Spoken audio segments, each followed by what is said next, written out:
by 34 cars. But right now, the position he's in, he actually has a small advantage because everybody else is opening the air in front of him. And he, oh, here we go. Trouble, contact, and a huge crash.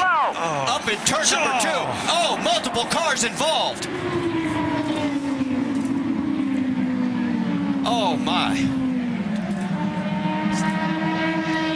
It looks like Dэн Uэлdon may be involved in it. And Eddie, you and I spoke about this morning on the drive-in. Just this amount of cars, the speed, just the chance for what they call the big one.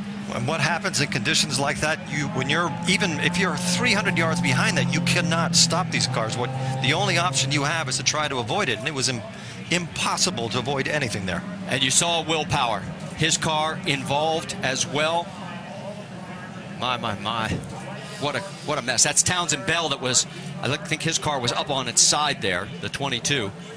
15 there of Jay Howard. An additional entry, excuse me, is that the 19 or 15? I can't see with the sun shining there. Some of the car is broken. They're showing that as Alex Lloyd, the 19. It's the 15 of Jay Howard. Yes.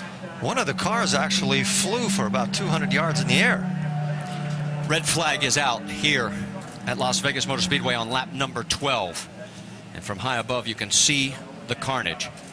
We talk about the car going through the air. Eddie, you know that these cars run so low down to the ground. We mentioned before, we saw them hitting the ground and sparking, that anything underneath the car, underneath the floor, underneath the tub, really just gets the air underneath the car itself, and up it will go. We saw J.R. Hildebrand out of his car. There is Dario Franchitti. Somehow he managed to get through the carnage, but There, guys, I mean, there's just nothing I can do. willpower did not. 10-4. They are going to stop you at pit lane on the right-hand side. They want the drivers to stay in the cars. What Franchitti was alluding to is there's nothing he can do avoiding the debris that's on the track. Well, there is debris everywhere. You can see just how many cars are literally torn apart. Absolutely. Okay, this is slow motion from high above. We talked about 3 or 4 wide. Watch Sebastian Zaveja, right? Yes. Little contact right there. Now he's trying to go from the low side to the high, from the high side down low to get going for the turn. Oh. And what ends up happening is that he got stuck back up there, turned around, tried to take another move going down, guys, and the back end started to come around, and that started the chain reaction. He was uncomfortable being on the top lane, and he tried, like you said, there's the car. Look, there's 2 cars that are airborne. This puts IndyCar racing in perspective. This is the horrible accident that everybody has always hoped would never occur.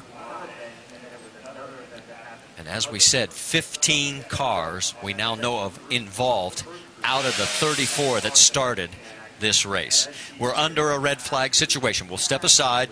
We'll stay side by side here at Las Vegas.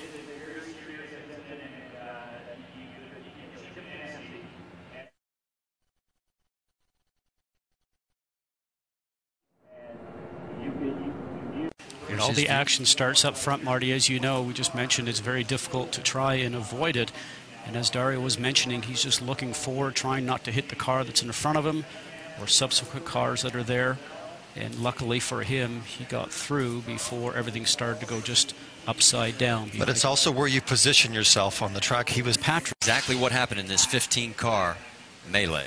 And Eddie, as we know, when you're driving along at these speeds, you're going the length of a football field in less than a second. So if something happens in front of you, you can never have enough reaction time. It's impossible. You have no time to do anything. What happens maybe is just a small miscommunication between 2 drivers. Somebody spins and you have... Eddie, as you know, we talked about it a moment ago, it's just reactionary time, and you hope that there's a clear path for you to go through. Now, as we see the car starting to touch and go airborne, as a driver, you're looking for a clean hole, but sometimes when you get to that clean hole, it is then filled with other cars or debris. But for